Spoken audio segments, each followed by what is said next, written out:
that we have to make sure that we make the most of it. So it is a free period given to all students, regardless of your academic standing, just like the 24 hours of the day is given equally to everyone. The summer time is given equally to all students. So at the end of our spring semester, yeah, university gives us the summer break. And the summer gives us the privilege to see our loved ones, our parents, our friends, or family members. So students have the opportunity to make a choice of where to visit and whom to visit. You can travel out of the state or within the state. You can visit an uncle that lives in another continent, or you can visit an auntie that lives not far away. So it all depends on your choice. However, in this talk, I would like to remind us that there is more to summer than what we think. So the question this evening is, how do you use your summer? So on my screen, I got two diagrams there. On my left-hand side, I see someone that sleeping, and I want sleep, that I want studying. The first question now is this. I have two graphs, right? There's a graph under the people sleeping, and there's a graph under this person studying. So who can tell us the difference between the two graphs? Yes, you can tell us the difference between the two graphs. I have two graphs there. One graph on the left-hand side, the other one on the right-hand side. And most of us, we are science students. I'll give it a go. Okay, yeah, Morayo, right? No, Bode. Okay, all right. On the left hand side, it showed that uh, the students that are studying, but with time, the study pattern declined because he was too much in a relaxed position.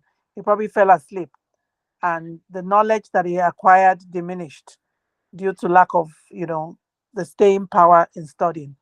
Whereas with the person that is seated at a desk, he started out slow, and because he was there for a longer period, sustainability, he was able to gather more knowledge and his inflow of knowledge increased. That's why the graph is pointing upwards. That's a very, very good contribution. Yes, any one of us from the undergraduate student and undergrad to volunteer to tell us exactly what we think is beyond here. Yes, do I call somebody? Or somebody volunteer for all of you? Okay, please, I'm going to call you. Tell us exactly what you think these two graphs represent. Um, I think it represents that if you're sleeping, that you're missing out on making progress. Okay, how about the one on the right hand side? And on the right means that when you work hard, it correlates with your success rate going up. Okay, very good. Any other contribution can tell us exactly what you think is going on with the graph here. I'll go. Okay, TJ. One on the left means that you're sleeping in and you don't do your homework and you're failing your classes and you don't go to your classes. And the one on the right is that you turn in your homework on time and you study the days before test. Okay, very good. Any other contribution? Yes, I think, can you all hear me? You can hear me, right? Yes. Yeah. Yes. Okay, very good. Okay, Murayo, what do you see on the screen? How do you interpret it? I think it just means like in general, like when you're sleeping, a bunch of aspects of your life will like the quality will like decrease. For example, like if you're busy sleeping and not working, you won't make money or like your grades will suffer, things like that. And then like on the right, I think it's like the more like as you study, you're obviously putting like in effort. So like the more effort you put in, the better the quality of whatever it is you're studying towards Okay, gets. okay, very good. So I know the diagrams mean different things to different people, and the good thing is that at least we have an understanding of what we're trying to say tonight. So this summertime, you may want to make your graph to be the one on the right hand side or you want your own graph to be on the one on the left-hand side. So when people left school, some people left school on a very high note on the left-hand side. When they go home for the summer, they let everything go and it goes down. Depending on the right-hand side, continue his work. So the question tonight is, how do you use your summer? Number one, sleep. So most students believe that summer break is a break from school work and a time to sleep or take a rest. True or false? Yes, is summertime a break from school work and a time to sleep or take a rest? What do you believe? I want to know exactly what you think. Half and half. Half and half. Thank Okay. you. I agree. I I agree with agree. that. Half and half. Okay. It's not summer is spent to not really to play video, not really to sleep in and do any nothing. It's to prepare for the next year of what you're gonna learn. Okay. Very good, TJ. Yes. Once again, what's the summer for? Is it to sleep or to take a rest or to study? Okay, so you're going to find your answer during the course of my talk. So number one, most students believe that summer break is a break from the school work and a time to sleep or take a rest. To them, summer is not for work. They are relieved that this long spring semester is over. And most undergraduate students are of the opinion that they can put the pressure of homework, assignment, or laboratory experiment behind them. For some graduate students, it is a time to get away from deadlines to complete an experiment or to submit an article. For the most part, students look forward to the summer break. And number two group, do that sleep. So my sleep here is SLIP. And many intelligent and high performing students, uh, they put they tend to put in a lot of work and effort during the regular semester, right? During this period, they deny themselves of several players so they could achieve their goal. But they quickly slip backward in the summer. And no sooner than the summer begins that they reduce their work ethics, their commitment, they slip back, and they will start retrogressing. Then the last group, study. So while it is true that the summer break is a break from school, it is not a break from our personal study. Summertime is the time to catch up for your work you did not understand during the spring and prepare also for the fall semester. Here is the problem. Most universities' curriculums are based on prerequisite modules. You know what prerequisite? Prerequisite is maybe you did physics 1, physics 2. So some universities will say physics 1 is a prerequisite to physics 2. Now, if a student who does not understand physics 1 very well will struggle in physics 2. This is because most professors will assume that you have known physics 1 very well. And because of this, if you do not pass physics 1, they will not let you do physics 2. And it could be programming. In programming classes, if you do not do very well in programming 1 and 2, you will struggle in algorithm class. So during the spring break, you should look forward as well as look backward. And below is my recommendation. Now, this is my recommendation. I know that we are all spoken well. It's a time for us to take a break from work. It's a time for us to take a break from school. And it's 50-50. And I agree with that. But this is my own recommendation. Number one, use some time of the summer to sleep. I agree with that. I'm not going to say don't sleep. Use all the time to work. Number two, then you have to spend some time to go over the prerequisite of classes you did not do very well. So if you got a C in a subject you want to take in the fall. For instance, if you took physics 1 in the spring, and physics 1 is a prerequisite to physics 2, and you manage to get a C, it means that you have some areas you have not learned in that physics 1. So my advice is go back to what you didn't know very well in physics 1 and study it. Make it be 1 or 2 weeks. Then you can start preparing for physics 2. Here is the problem. When you get to physics 2 class, the professor will assume 100% that you have known everything in physics 1. And here you are, you struggle to get a C. or get an F. Okay, so you get an F, the university will not let you take the next class anyway. But if you get a C, they let you do it. But the assumption is that the student must make up for the knowledge gap. So the first thing I'm going to say, during summertime, we can rest, we can sleep, we can visit friends. At the same time, you have to have a sober reflection on your work during the spring. So during the spring, what you didn't do very well there, you have to make sure that you catch up. And after that, you will now look forward to the next semester. So next semester, all the major classes that's going to be a problem, you should know them and finish your syllabus before the school resumes.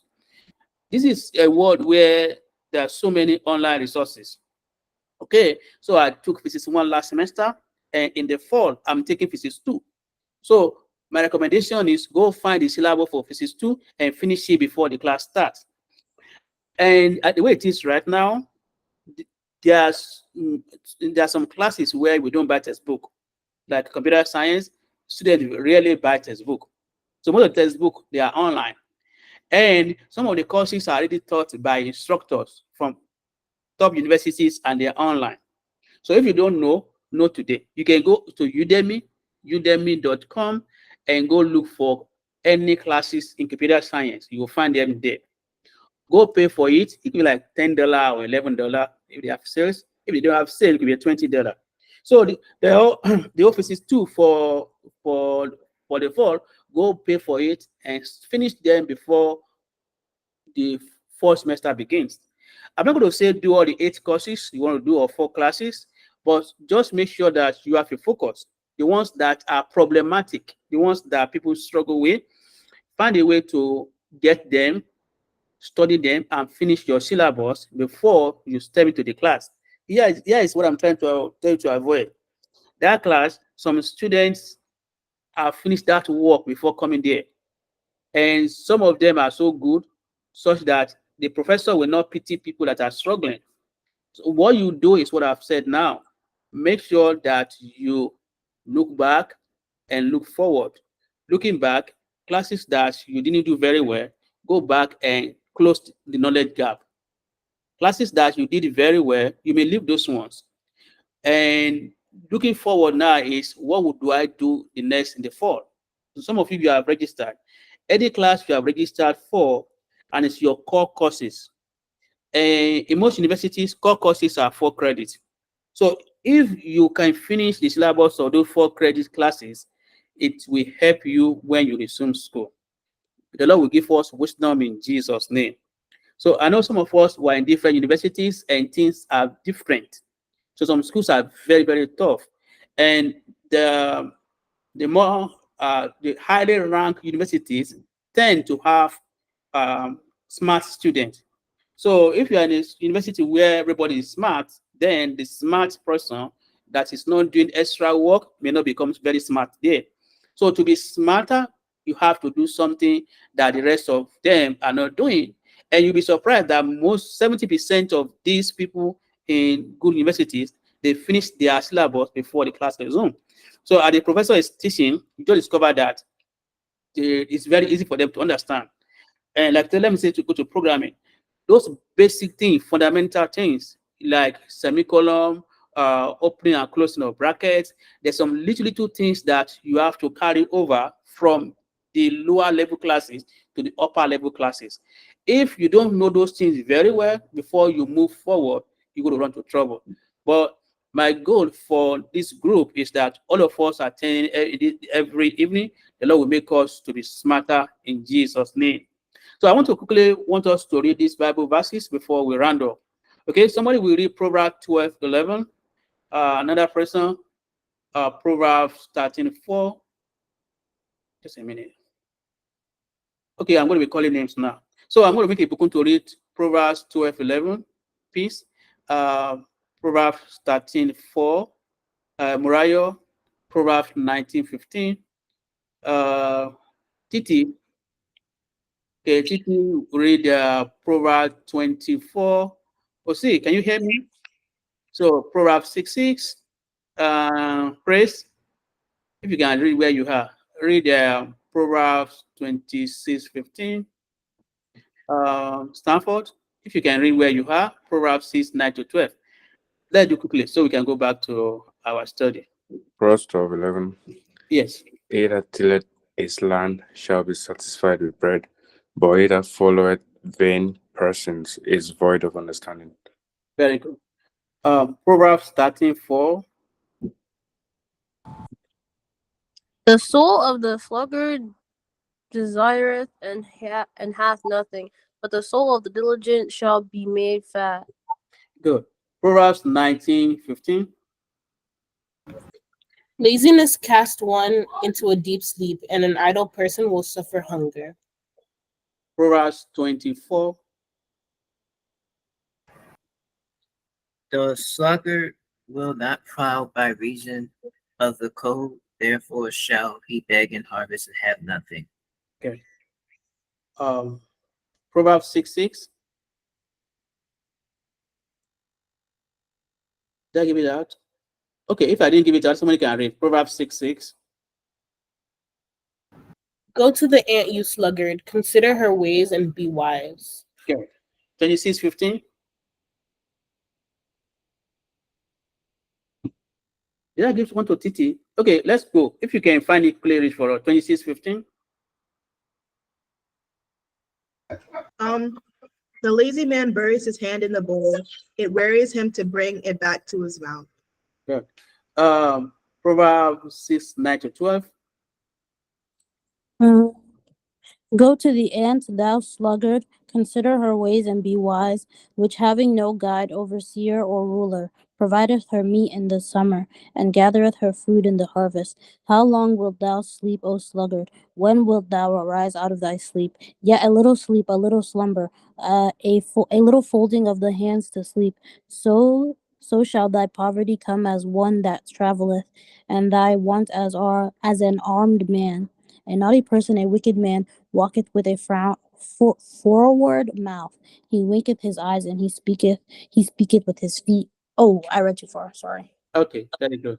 Okay, last 24, 30 to 34. Yes, somebody can read that. Proverbs 24, 30 to 34. As a quick, you can go back. I I went by the field of the lazy man and by the vineyard of the man devoid of understanding. And there it was, all overgrown with thorns. Its surface was covered with nettles. Its stone wall was broken down. When I saw it, I considered it well. I looked on it and received instruction. A little sheep, a little slumber, a little folding of the hands to rest. So shall your poverty come like a prowler, and you need like an armed man. Thank you very much. So, all of us who have read what Solomon has to say, one of the wisest person that ever lived. And there is the truth. You are not created to be a mediocre. Nobody, God is a fair God, right? God did not make anybody to be a mediocre, not to be smart. God created all of us to be smart. But it now depends on what you do with your time and how you're able to manage your way. And if you are able to like make the most of what God has given you, you will be surprised of what you will achieve. So this summertime, what I'm going to advise you to do is like the person on the right hand side. See that man? He has all his books. Though the good thing that these days we don't carry too much textbook, right? Because most of the books are in the cloud. So we don't buy too many books like this. Most of those books are in the computer. So make sure you do 50-50, as Sister Bode suggested. 50-50. I don't say don't sleep at all. I don't say don't go visit friend. I don't say don't do anything. Do those. At the same time, you cannot leave your book. You cannot just be sleeping like somebody that doesn't know what he's doing. So make sure that you do like the person on the left on the right hand side so that you can have this graph that goes up.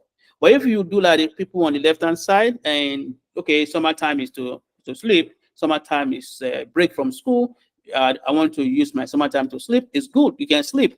But when this fall begins again, you may want to you may struggle. I don't want anyone to struggle, and God will put an end to your struggle in Jesus' name. So before we go, I have two main questions, like a discussion. So what are the wrong ways to use the summer break? Volunteer or start calling us? Hold on. Okay.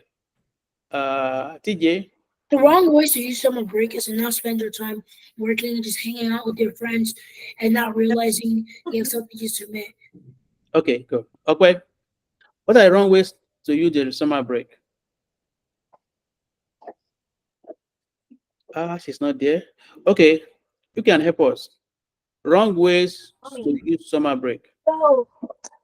Um, another wrong way of using your summer break is to let the good time that you can play catch up on slip by away. Thank you. That's true. Yes, any other person? What are the Yeah, wrong ways? Hello, I Right. can another hear. way. I think okay. Okay, Hello. right, Danny. Okay, okay. Another wrong way to use a summer break is to spend so much time online, on maybe just surfing online for when without just surfing online, Facebook, social media, without that's one wrong way to use it.